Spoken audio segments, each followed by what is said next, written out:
Un evento eccezionale, quello che ha colpito Padova. Dalle 5 alle 8 sono scesi più di 100 mm di pioggia, come nel maggio del 2024.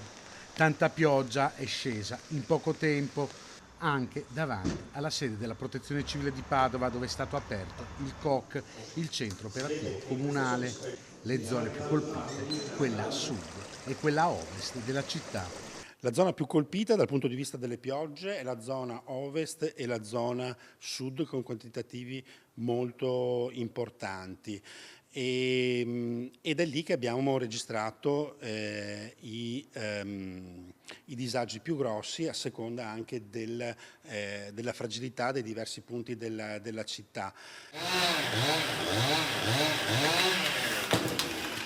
Sono caduti anche degli alberi. Qui siamo alla Sacra Famiglia in via Savona, dove è caduto questo pino marittimo.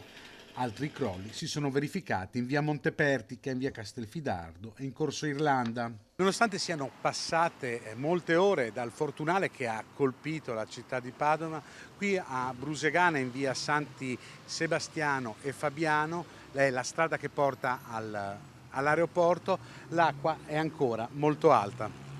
Manteniamo lo stato d'allerta, anche se le condizioni meteo vanno sul miglioramento, sia per gestire quanto è avvenuto adesso in termini di assistenza e lavori di ripristino, che comunque ci stanno impegnando ancora molto, ma insomma per vedere che non ci siano sorprese dal punto di vista del meteo.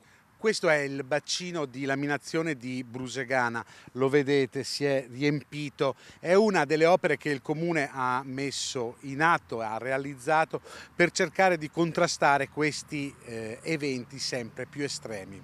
5 sono i sottopassi che sono stati chiusi in via Madonnina, in via Chioggia, in via Candiana e in via Decorati. In zona Volta Barozzo c'è stato un distaccamento dell'energia elettrica, già ripristinato però in mattinata.